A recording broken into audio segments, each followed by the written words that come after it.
जैन दर्शन में जीवों की पहचान सिर्फ उनके शरीर से नहीं, बल्कि उनकी इंद्रियों और जाति यानी जन्म की प्रकृति से होती है। हर जीव एक आत्मा है, शुद्ध, चेतन और ज्ञान स्वरूप।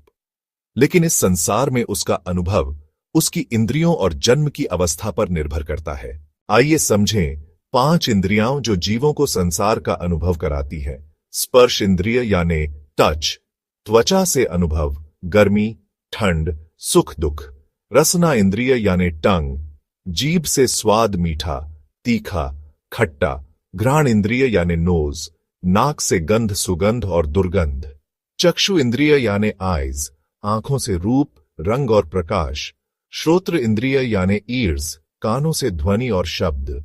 जाति का अर्थ है समानता, जैसे हमें पता है ब्राह्मण जाति, क्षत्रिय जाति, ओसवाल जाति आदि। लेकिन जैन दर्शन में इन्हीं इंद्रियों की संख्या के आधार पर जीवों को 5 श्रेणियों में बांटा गया है, उसे जाति कहते हैं। जाति 5 है। एकेंद्रिय जाति, सिर्फ टच जैसे पृथ्वी, जल, अग्नि, वायु, वनस्पति। बेंद्रिय जाति, टच प्लस टंग जैसे लठ, सीप, शंख, कृमि, घुन आदि के जीव।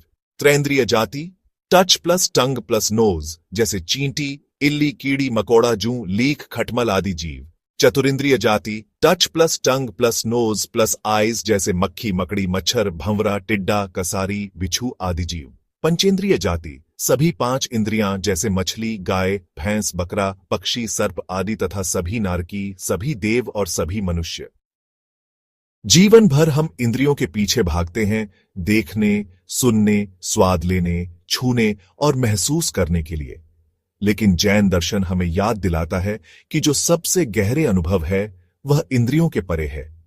जब आत्मा इन इंद्रिय जालों से मुक्त होकर स्वयं को पहचानती है, तभी शांति और मोक्ष का मार्ग खुलता है। तो जागिए और उस शाश्वत यात्रा पर चलिए जो आत्मा को मोक्ष तक ले जाती है। और अधिक विश्वव्यापी जैन सिद्धांतों के लिए सीक्रेट ऑफ कर्मा से जुड़े रहें।